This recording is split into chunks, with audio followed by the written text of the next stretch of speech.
Pan wie, jak się zaczęła u nas wojna? Nie wie. Proszę pana, w 1939 pierwsze dni września. I był taki moment. My, wszyscy dzieci przyszli ze szkoły.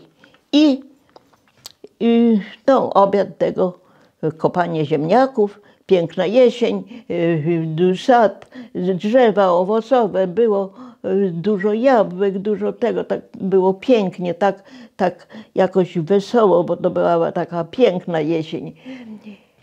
I w pewnym momencie rodzice kopali ziemniaki.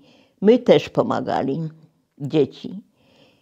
Patrzym, a od lasu, tam taki lasek nieduży, wojsko idzie. Ale dużo tego wojska idzie. Rozstawione z daleka, to dla mnie to wyglądało jakby szachownica, a tu pełno to pionków, bo to dość daleko było. Przyglądamy się, a przed nimi na koniach jadą żołnierze. Ilu było, już nie pamiętam ich, ale kilku tylko. A do nas wpadają polscy żołnierze. 7 polscy.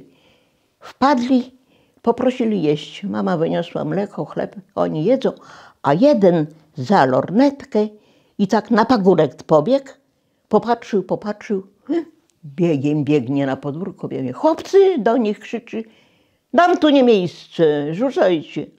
Biegiem za stodołę, nad łąkę, za tymi krzakami zataili się.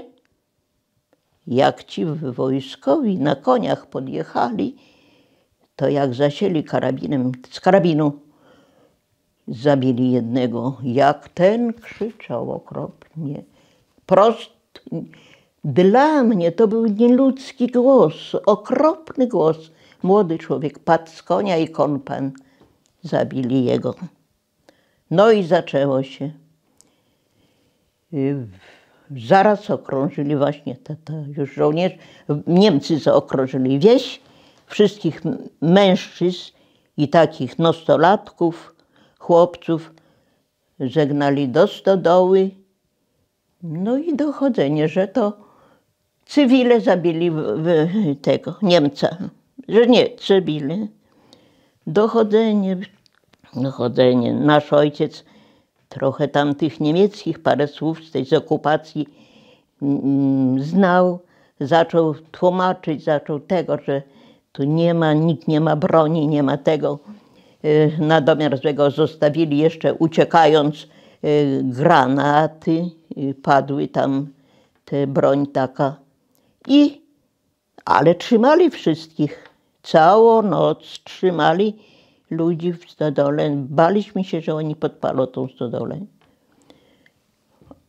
Ale ta ich taka dyskusja, debata, taka tłumaczenie, to trochę jakoś pomogło, że oni rano wypuścili wszystkich i wojsko poszło dalej. A tych żołnierzy nie wiem, nie złapali. U nas jak oni tak szybko uciekli i gdzie, w którą stronę, nie wiem.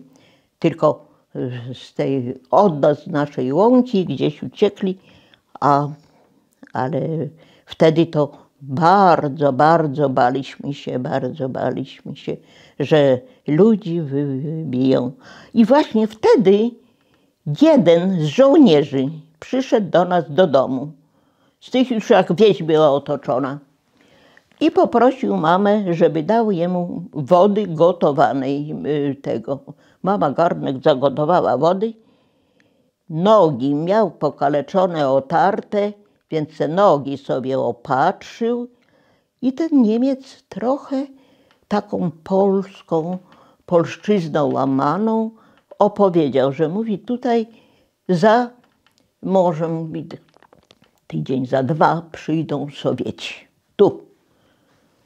No, przyjdą, no to przyjdą. I to właśnie zaraz i potem przyszli Sowieci.